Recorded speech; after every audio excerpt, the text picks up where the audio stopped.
Good evening, ladies and gentlemen. Welcome back as we kind of get back into stocks to buy for this week. It's going to be kind of a mixed bag week because I'm looking to take a little bit of a leave, a little bit of a break. I'm still going to be posting some videos, but I'll be gone for a couple weeks. But today, specifically, I want to just take the broad view of some of the insanity that's gone on because we've had controversy out of Apple. We've got to talk about Toronto Dominion Bank. I know a lot of people in our chat group picking up some deals there. I really want to talk about Tesla a little bit. And of course, one new stock that I've been debating on adding to my RRSP, that registered retirement savings plan, for some juicy dividend income, because I've been looking at it, is somewhat of a recovery play. I've been meaning to kind of get some recovery plays in the portfolio for when the so-called speculative interest rate cuts come around the corner. But let's get into the portfolio review first and foremost, folks, because it's been pretty fabulous. Outside of Tesla, I've taken those profits out of Google, as we mentioned last week, and I dumped it all into the S&P, which is now trading up about 4.4%. In this account specifically, this is my tax-free savings account. I finally got to about that 70K mark. Unfortunately, some of those are capital gains. So I think I've contributed at this point about 67. I'm not exactly sure the exact amount, but I have about 170,000. Let me take a look here. No, now I've got about $104,000 worth of contribution room. So like my primary goal is to kind of get this maxed out in the next couple years. We'll see how fast it's actually going to take to re-contribute after like liquidating it for that real estate purchase. But somebody asked me a very intriguing question, which we'll get to toward the end of this video, about what my like end dividend goal is, like what my income goals are, because there's some intriguing things that just came to thought, especially with that comment, because he gave some insight into what his goals were. In my RSP, now that I've done my taxes, this is where I've got that extra $11,000 now that I can contribute to. And this is where I'm looking potentially to buy another US stock outside of SCHD. SCHD has become a fairly sizable position in the overall portfolio. I still love it. I'm still thinking about buying a bit of it, but with an extra 10 grand, I'm like, yeah, it's a sizable amount that I could bump the dividends up with, something that I might think could be a reliable recovery play. I usually flip flop. Maybe I end up just buying SCHD, but we'll again talk about that individual position in a moment. And then finally, the account that I'm probably not going to touch for some time at this point is my corporate account.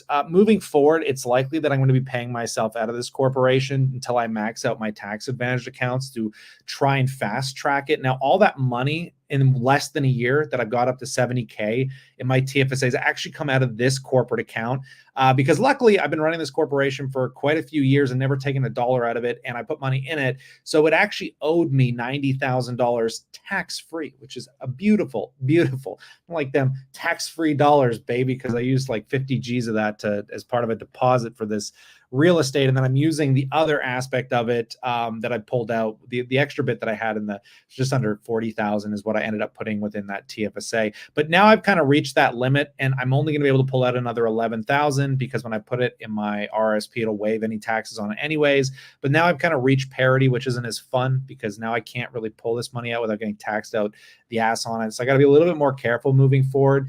And I'm probably not going to pull as much money out, as much as I might just leave it sitting somewhere until the end of the year, and I can kind of tax figure out what's the most appropriate way of using it. Because ideally, I need to get it out of this corporate account, because the TFSA is going to be leaps and bounds more valuable, than having to pay a bit of a tax rate on my income. The problem now is I'm in higher tax brackets than I used to be, which convolutes this ever greater, because in the corporate account, it's taxed at 15 or 13% on the first $500,000. So it's like, favorably, I can make a crap ton of money and pay very little tax, which my corporate taxes are just coming up due. In the totality of it all, where it sits today, and where I'm very pleased to be with my fiance as well, is that, we have about a 50-50 split almost between, the value of the real estate we own and the value of the portfolio. A lot of people, when I bought this property, were like, oh, you're going to be house poor. You're buying crazy expensive real estate in Toronto and all this stuff. We bought a reasonable property with the value that we had. But my portfolio is thinking about 246K here, with again, just over 250 with the cash, but I've got about $250,000 sitting in the property value. So it's like an even 50-50 split, which is the way I wanted it to be initially. So it's taken me a little bit to get to that 50 spread. But we're in a good position here, getting over $5,000 in dividends. Tesla's the only pure play outside of some speculations, but the only pure play at scale speculation that I've got in the portfolio at this point. Very clean cut, dry. I mean, I don't convolute this nearly as much as I think people like to, because I'd like to buy more individual positions, but then SCHD holds a lot of them that I like. The S&P is just making it super easy. And the only company I'm super comfortable with, which is insanely odd, is Tesla, which, so let's talk about some of these individual stocks and just the hilarity of what's gone on this week. Because we've seen a lot going on across the board for growth this week, which again is why most of our portfolios are up. I mean, you'd have a stark reality of not finding gains over the last year. I mean, unless you were purely in, high interest savings or bonds or GICs, this has been one of the best markets imaginable for investing. Now we're kind of at this weird phase of, are we overbought? Are we going to correct a bit here? Is there, a bear recessionary market around the corner? And I'd like to say that's unique to the circumstance we're in, because if you listen to me, Kevin or Jeremy or all these, I watch so many financial people, and they're all touting that we're on this pivotal edge. And honestly, I've been hearing that since the day I started investing, and I've gone through multiple crashes now because I've been through the pandemic. That worked out to my favor. I've been through the higher interest rate environment crash, and that worked out it's like every time the market crashed, I made a lot of money. Actually, I made more money than I historically would otherwise, because people just don't like to buy the dips. It's like, I always find it so perplexing that like when the entire market goes down, nobody wants to buy anything. And that's where you come to this channel and you hear me screaming at the top of my lungs, I'm throwing 10 G's in here. I'm taking all the cash I have. I'm bankrupting myself for this market. And it always worked out, man. Not that that's guaranteed in the future, but I have a hard time believing the entire S&P is going to drop like 80%. I mean, hey, maybe it could. A nuclear tactical warfare starts, but then by that point, who cares about money? But I really want to point out that we live in a day too where like the magnification of media is almost stupefying. It's not even a word, but it really kind of it's a good example of the insanity of just how sensitive people are to everything today. And I've been watching streams of people that I do admire, and I'm shocked at their opinion. I feel like people just feel like they have to have an opinion about everything.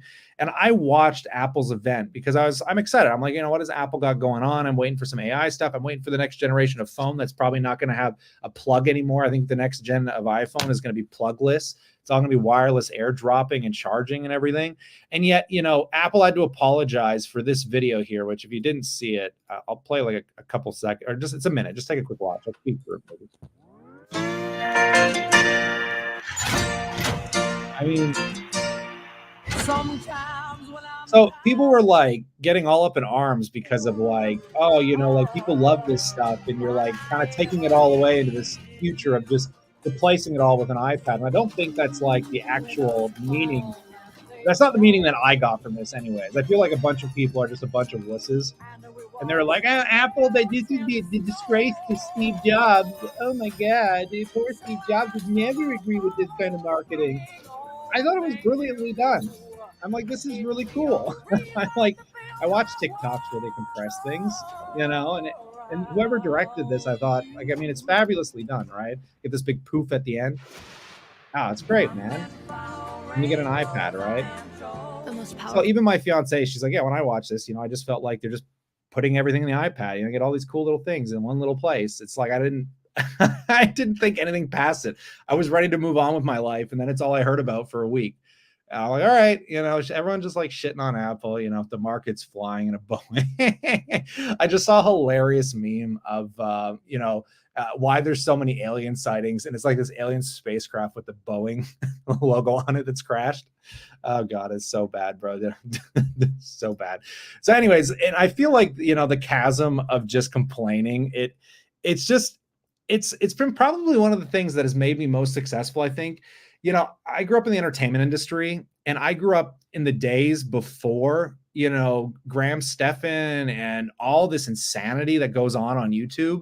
And I only had forums and Reddit, StockTwits, and the toxicity that existed back then on the internet was like, especially in finance internet, was insane. Like I don't know if I was battering with kids or not, but when people are just throwing out these massive trades and you're arguing with them and they're just calling you an asshole and an idiot and go after yourself, and it's like New York is StockTwits, right? It's like everyone just had such adverse opinions that you kind of just adjusted to it really quickly.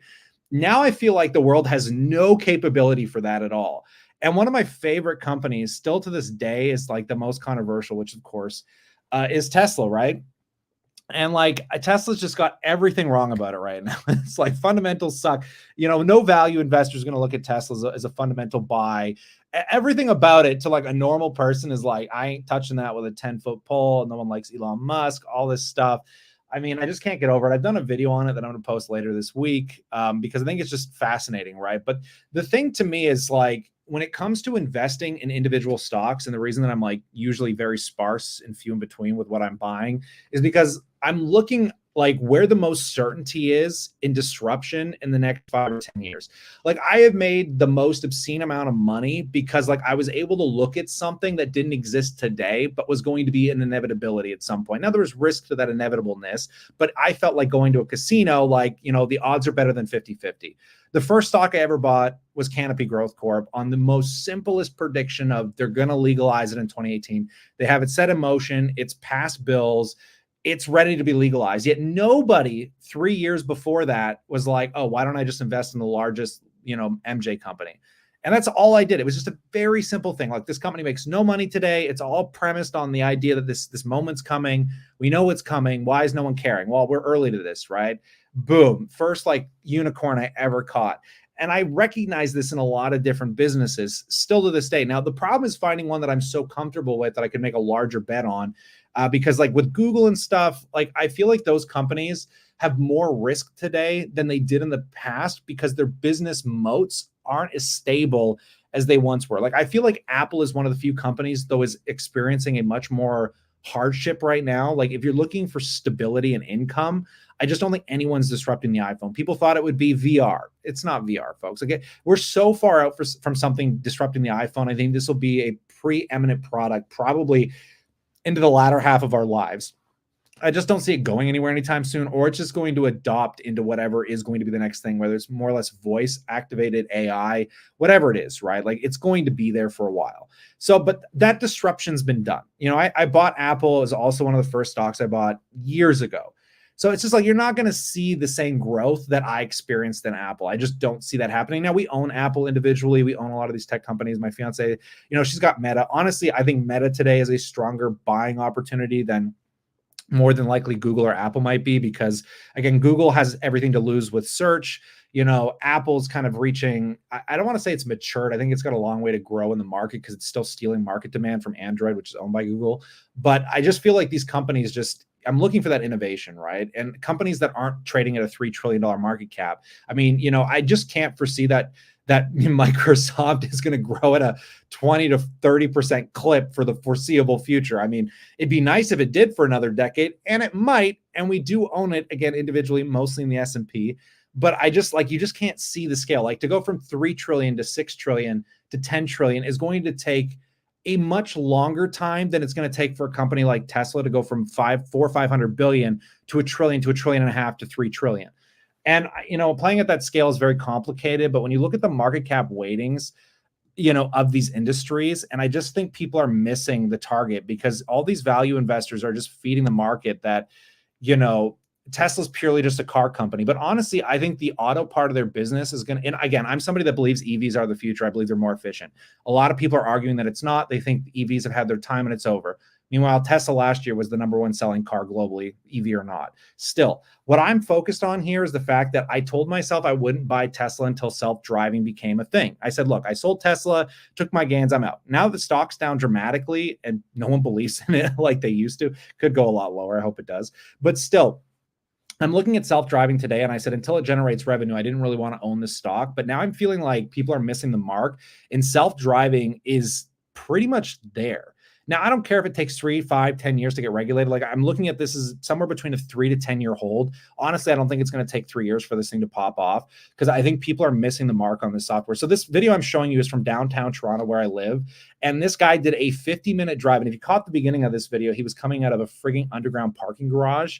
And without any interaction from like a 2-story underground parking garage, this thing drove him all the way home. A 50-minute drive without any interactions.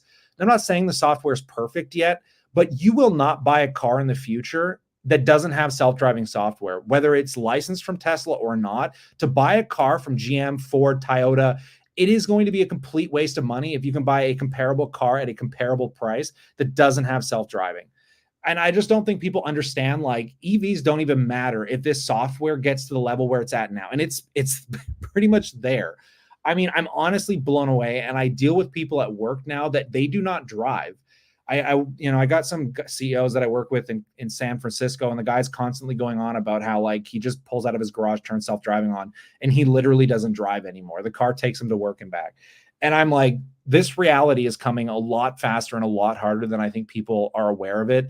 And again, Tesla's an ecosystem that goes so far beyond cars. So I don't know. Like I said, you can debate on what the value of it is today, but if you don't look into the future, by the time Tesla's making money on self-driving, you are going to miss the vast majority of the gains. Just like Nvidia. Nvidia went to the moon long before all that revenue from AI hit the bottom line. So I'm just saying, like, it doesn't hurt to some extent to cost average if you believe in these kind of future technologies. But I feel like people have given up on this. And yeah, it took a long time, and it's not going to happen tomorrow. I bought Tesla in 2019, presuming self-driving was going to be ready at the end of that year. But you got to come to a conclusion at some point that this is going to happen. It's just a matter of time. So I can be patient. I think it'll be here sooner than 3 years. And again, my hold for this right now is going to be 3 to 10. And I'm looking at scaling my Tesla position to probably about a 15 to 30K position. And I'm not even like really halfway there with it yet. So like I said, I'm just slowly taking it easy. Now, this is one aspect of where I think real money is going to be made in the market. But I also think that there's going to be a huge amount of recovery in a lot of these stocks that have been beaten into the ground when it comes to interest rate effectiveness. Now TD is not the example I want to share for this. I just want to talk about TD because it is a fascinating story going on right now. But I think TD and the banks and your Dow Jones industrial kind of stocks like SCHD's been holding that have been flatlining more or less. Those are the kind of companies that are going to benefit greatly from an interest rate cut cycle. And we're going to talk about that with a REIT that I'm looking at. But TD, I am blown away. Not only is it one of the largest banks in the US, it's the second largest company in Canada. It's trading down almost 30%. I know some boys in our chat group picked it up this week, and they made a nice little healthy gain on the recent news. And I want to point out that this bank hasn't ever in its history yielded a dividend that's been this high. And it's kind of mind-boggling, really, because the stock price, for 30% movement to the downside is still up dramatically from where it was 20 years ago. Yet even 20 years ago, you couldn't get the dividend that you're seeing on TD today. So, I mean, I just find it fascinating. Again, we already own TD. If I was smart, I probably should be cost averaging a bit in it, but I'm still more of a VDY guy. I think VDY, the Vanguard Canadian High Dividend Yield ETF, is going to be a massive recovery play as well because it holds a lot of infrastructures and banks, and TD is 10% weighting. So, if I put 10 Gs in VDY, at least 1,000 of that is going to TD for the time being. So I just kind of don't see the point of buying it. But again, it depends on how you're managing your portfolio. But I want to talk about this insanity because, whoo, baby, you want to talk about money laundering. This is fascinating, right? How TD got caught up in the global drug war, helping to launder hundreds of millions of dollars. And the question that the big debate that I've been having with people is, how bad is this going to affect their actual cash flow? And what is it going to damage? What's the damage control, right? But in January 2021, American law enforcement agencies surveilled a suspicious box, a truck, and a Lexus SUV through the streets of Queens, New York. Their hunch was that a criminal ring was out laundering drug money. I love just how stated this is. Starting in the supermarket parking lot, a man and a woman got into a truck carrying 3 bags. Then they drove to a bank parking lot where basically a Lexus SUV pulled up. Bags were exchanged between the vehicles, and the box truck left. They weren't paying too much attention. Should have did it somewhere a little more privately. Shortly afterwards, the woman, you can't pronounce that name, some Chinese lady, Vietnamese, I'm not sure that's what name that is, but she looked at the bag, took the bag from the SUV and walked into the bank where she made a large cash deposit. Then she drove to another branch, the same bank, and did it again, and then deposited even more at yet another bank. This is because banks get suspicious. If you put up to $10,000 in an individual bank, which it sounds like they're doing a lot more than that. But in Canada, if you put 10,000 or more of a deposit on an individual transaction, you're going to get investigated for it. It's just they have limited rules. So I don't know if it's different in the US, but they're making it sound like it's hundreds of thousands of dollars, but it might not be that much. 4 months later, the U.S. authorities charged 6 people with money laundering. which resulted, unless they could have bribed somebody, I think there was bribes involved maybe, which resulted in the lead defendant, David, pleading guilty. Throughout the proceedings, the authorities never named the Queen's Bank, merely referring to it as FI-1. But Thursday, the Global Mail, that the financial institution was Toronto Dominion Bank, and the revelation shed light on the basically years-long investigation that has haunted Canada's second largest lender. The quote saying, "I regret that there was a serious incident where the bank's AML program fell short and did not effectively monitor or detect a report, or basically respond, which basically it's unacceptable and it does not line up with their values. Although TD is not only financial institution tied to the money laundering operation, the sum of money involved is stunning, as U.S. authorities believe the criminal ring conducted more than $2 billion worth of transactions on a single day in January. Jesus Christ." Basically, and they laundered about 653 million between 2016 and 2021. So, it's going to be neat to see what the total value of this was, because TD apparently had like 500 million. They have some emergency money laying around, and they're also basically, because a fine could be up to 500 million to $1 billion. And they're also claiming that, and I don't think this is their fault, honestly, to some extent, unless there's a lot of bribing going on, which, isn't really related to TD. It's more related to, somebody that worked there that was criminally breaking the law. And then on top of that, they were following protocol. Their protocols just didn't catch it. And those protocols aren't set by TD. They're set by like third party SEC, federal, government shit. So I have a hard time believing they're going to get penalized as hard as like the whole world's making it out to be. I think the biggest impairment is they're going to lose a couple $1 billion at worst. All right. And I'm curious to know, in that couple, 500 million to a couple billion, if that's the laundered money, because they can't keep the money in the bank. They can't make interest on it. It's part of their assets. It's going to get wiped. It's not a small chunk of change, but it's not like hugely sizable and comparable to the scope of what these banks manage. So like I said, I think it's more or less fluff. I think this happens to banks all the time. I think there's always something that goes on. And I just don't think this is the vast majority of TD's fault. And I don't think it's going to be as impactful as what Wells Fargo went through in the past, which I'm sure many of you have seen, because they incentivized their staff to do things that were very nefarious about opening multiple bank accounts, tons of stuff going on that led to them paying a huge fine that tanked the stock by 60%. I have a hard time believing this is going to happen to TD. And even if it does, again, these banks don't tend to go anywhere. So it's going to be neat. It's going to be neat. TD has been recovering, a little bit. But again, that's because the news hasn't solidified yet. They don't really know the numbers. It's going to be in probably court for another year or two. Don't know for TD, but Canadian stocks can be treacherous because some of them are affected by U.S. pre-aftermarket retailers get hammered. Yeah, I mean, Canadian stocks, they don't perform to the same metric. Like, obviously, if the U.S. market goes down a lot, the Canadian markets are down, but usually not as much. Just like if U.S. markets are up, the Canadian markets will be up, just not as much. They're just not as volatile. They don't trade with the same velocity, except for the tech companies, which I'm always shocked at how much people like Shopify and all these companies, because I find them to be very expensive companies, and they're way more expensive than U.S. tech companies. And I always feel like they were in a bubble before, and I still feel like they're a bit bubbly even here, because they just trade too much on the U.S. markets, and Canada has nowhere to put tech money, so it just naturally floats to those companies. But someone said, I got 44 shares of TD at $75. Buying during these big dips usually yields me pretty good returns, as it did with BNS. Bullshit on BS. But I can't hold, I can hold for years and hope it dips again. So this is the kind of mindset you want.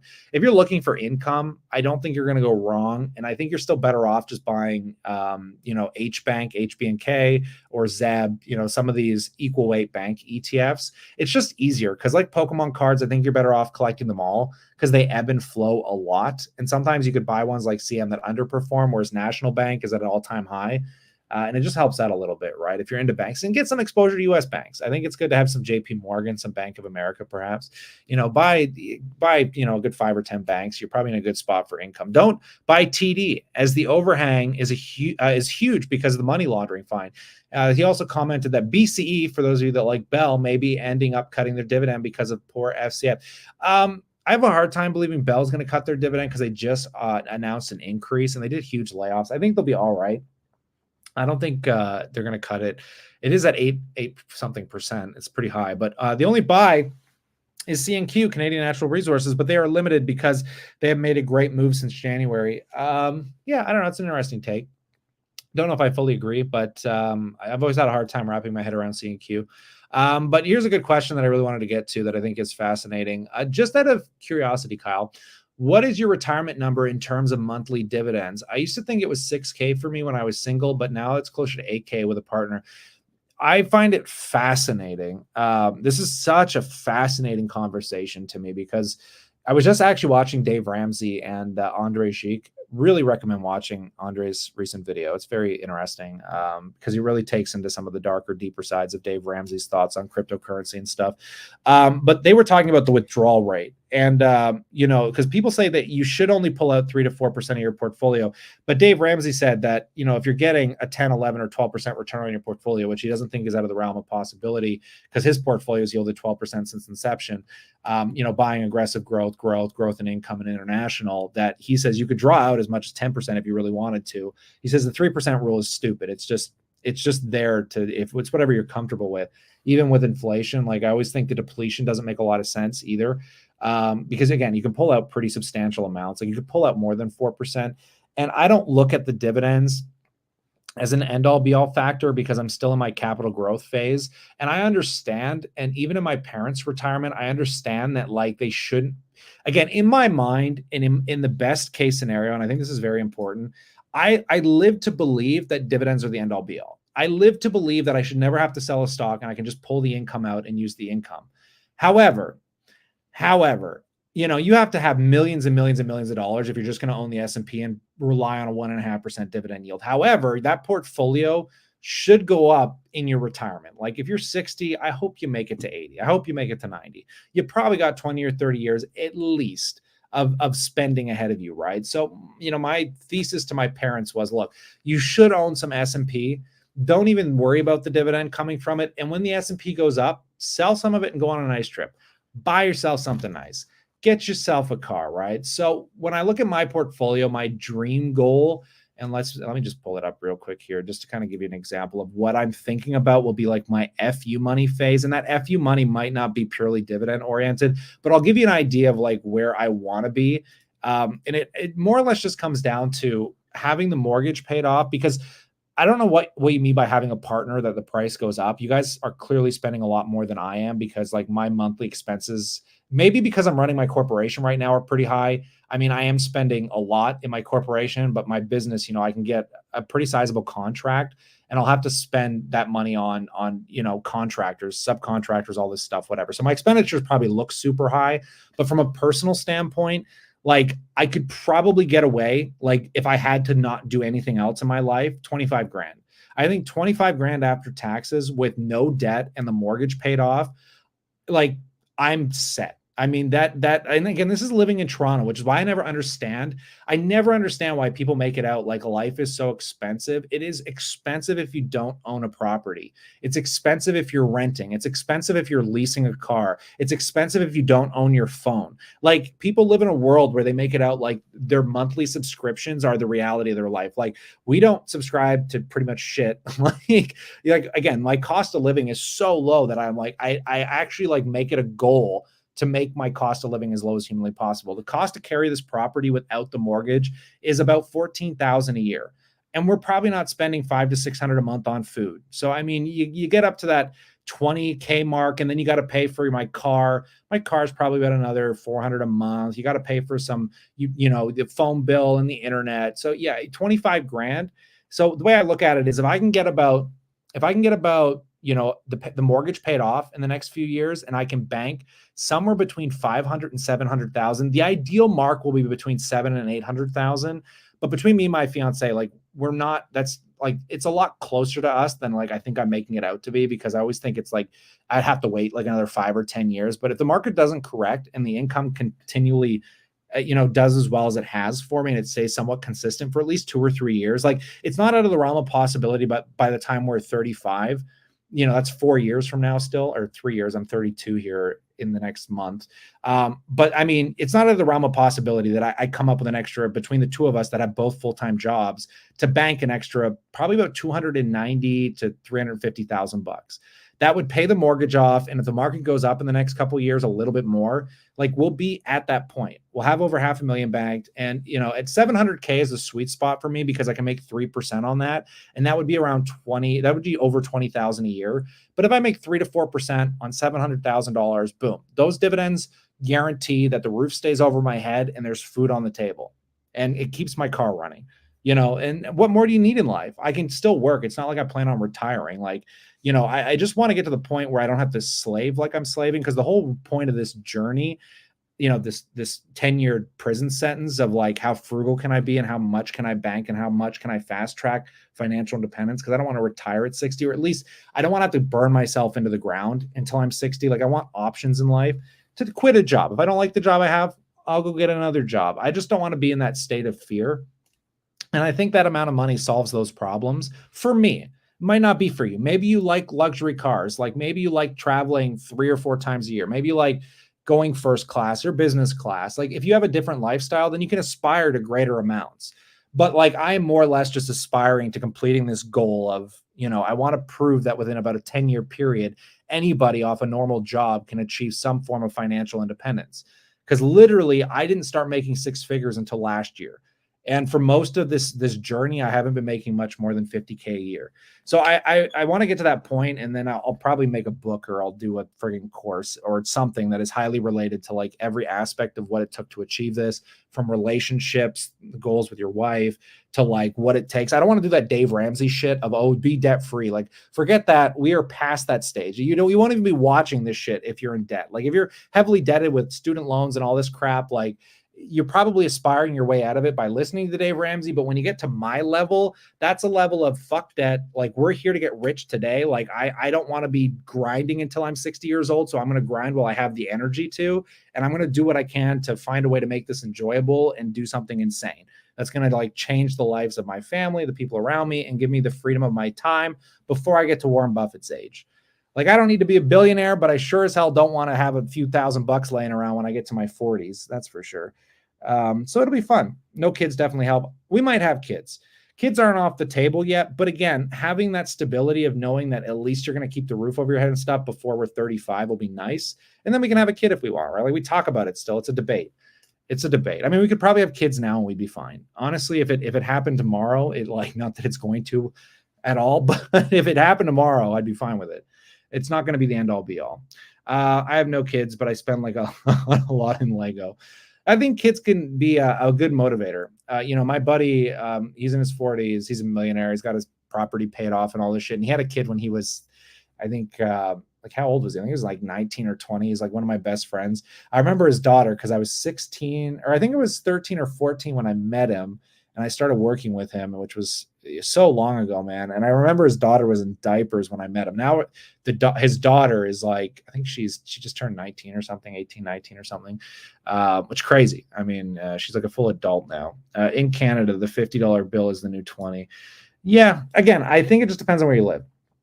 And I think it depends on your lifestyle. Like I said, I'm so bothered by inflation, and I feel like I'm out of touch with reality, because I'm like, look, like if I was in debt and I was working like a minimum wage job, I didn't have a significant other, life would be complicated, but I wouldn't live where I'm living if that was my circumstance. Like I would leave, I would go to Alberta, or I would like go somewhere more affordable, or go work in the States, or somewhere where like I could afford to live with the income that I had. Cause like people like live in Toronto and they're like, I can't go anywhere else. It's too expensive here.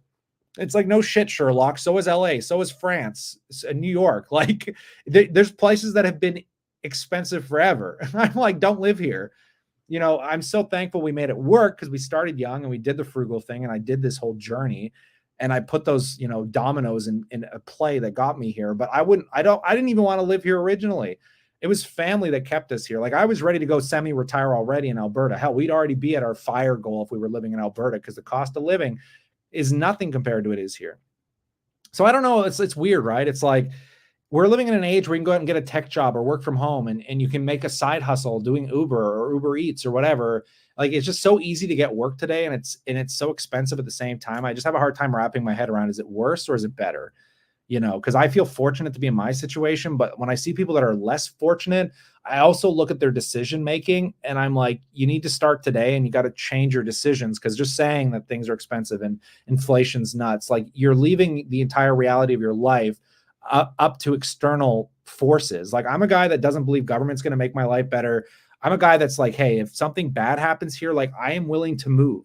Like, I'm not going to stay around in a shitty situation that's not going to benefit my family or my life. So you kind of got to be a little bit more malleable to the circumstance, right? Life's not fair. Unfortunately, life is not fair. It's just a sad reality, right? So you kind of got to be a little more diligent. So this leads me to the final bit of this conversation I want to have, which is the stock that I might add to my RSP, which has to do with Realty Income, the good old Realty Income. I am also going to be doing a full video on this because I've been looking at REITs. I'm like, look, I can just get a sense right now that a year or two from now, I feel like I'm going to regret not buying some super suppressed stocks that are paying absorbently high yields for their history. Now, I think VDY, even though it's only yielding 4.7%, is going to do exceptionally well. I think there's going to be some good performance out of these things like SCHD. I'm using those as like broad-based recovery for dividends today. I'm reinvesting those dividends. But I recognize that I'm looking at a lot of real estate investment trust, and I don't want to buy them in Canada. We have RioCan already. We got it. We bought that thing at such basement bottom prices at the pandemic. Took a lot of profit on it. We still hold some of it. My fiance's got a bit, but we live in Toronto. I don't want any more Canadian real estate. I own a big enough piece of it here. I need to move my money if I'm looking at real estate somewhere else. And now that I've got some RSP contribution room where I'm not going to get dinged with withholding tax, I'm like, I could sure as hell lock in a very nice 5.6% yield on Realty Income today that's trading at levels it hasn't seen since 2015. And I mean, we're talking about a yield right now that is up to where it was during the 2008 financial crisis, even though we're not anywhere near close to financial crisis level on the tenants that Realty has. I mean, if you take a look at the revenue, Realty Income is still growing pretty insanely. Now, keep in mind, this growth is coming with dilution. On recent earnings, they did announce that they did, I think, a $500 million dilution or something, which is fairly substantial. I mean, they're constantly diluting, which we'll take a look at, but their revenue growth in this kind of market environment, I'm a bit perplexed by, because, like, I mean, they're getting 20% revenue growth. I'm like, Jesus Christ. They've done exceptionally well in a tough market. Like I said, net income isn't really growing here at all, because obviously they're depreciating a lot of assets. Their interest expenses have doubled. They're having some issues here for sure. But you got to admit that, again, share dilution bothers me a little bit. I don't like seeing this, but Realty Income has done a fairly good job with investing that dilution to leading to higher income. And they've grown the dividend. We're not talking about astounding dividend growth, but we are talking about a very reasonable REIT that doesn't have 50-50 leverage. Like, I think their leverage is 40% or lower or something like that. I mean, let's just pull it up real quick. I'm just very impressed by this $70 billion REIT. I do like Canadian apartment properties. It's just that the Canadian REITs, I don't know, they'll recover. I think, like I said, I don't think it matters really what you're buying. If you're buying heavy, high quality real estate investment trusts, they're all trading well below what their net asset values are to some extent. Where's the statistics? Let's just take a look. Yeah, I mean, they're let me just take a look. Is there anything in here that really sticks out other than the return on assets and equity is not where I'd like to see it? But again, that doesn't probably take into consideration some of the appreciation or amortization cost, right? Total debt to equity, that's not right either. Total debt, 66%. Oh, no, sorry. I think this is backwards, because they say total debt to equity. I think it's total equity to debt, because they don't have 66% debt. Their debt is way lower than that. I looked at it literally just on their earnings. So it's probably 66% equity to debt. But again, like, you take a look, and even with their payout ratio, guys, like, what is their payout ratio according to this? Let's see if they're one of those companies that puts enough away so people don't freak out about depreciation cost. 77% held by institutions. Yeah, this is what freaks people out, is they see this, right? Payout ratio is 284%. Oh my God, they can't afford the dividend. They can afford the dividend. I'm not really worried about that. They're doing all right. Realty Income's doing all right. I'm sure they're going to move to the incorporation to be in Texas. Yeah, that could be a possibility. It's just that they own like Wynn Resorts. They've got MGM in there. They've been doing, like, I just look at what they purchased recently and I'm thoroughly impressed. especially with the amount of grocery stores they're encored by. It's just probably one of the best REITs. Honestly, for diversity, it's a really great REIT. I wonder if it's possible for the company in Delaware, blah, blah, blah, blah. What do we got here? VC is nice too. Ask Elon about Delaware. I'm sure he loves Delaware. I'm sure he loves Delaware. Is that where Realty's stationed right now? What else we got here? Speaking facts, Kyle. I try to speak as many facts as I can, my man. Not that that means much because I could be a bit delulu at some points. We'll find out. At least I put my money where my mouth is. Well, I have no kids, but where's the Lego? Yeah. Anyways, folks. So I'm gonna probably not that I'm gonna do it yet. I'm gonna be taking a bit of a leave here, posting some videos periodically. I need a bit of a vacay. But when I come back, there's a good chance that I might buy a Realty. Right now, I'm finishing up corporate taxes just before I'm taking a break, which sucks because my corporate accountant just finished them up and I got to do them tomorrow.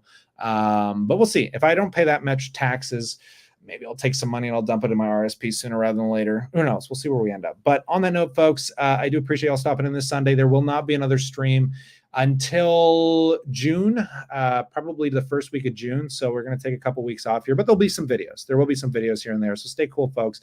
Stay awesome. And remember, it's as much as I love grinding it out, it's all for family, friends, and my time. So always make time for yourselves, folks, because life is short and you don't want to get old and rich. But it's the biggest regret. I remember this old guy I was watching said his biggest regret in life was focusing too much on money. So focus on it while you're young, but make some time for family too, folks. Stay cool. Peace.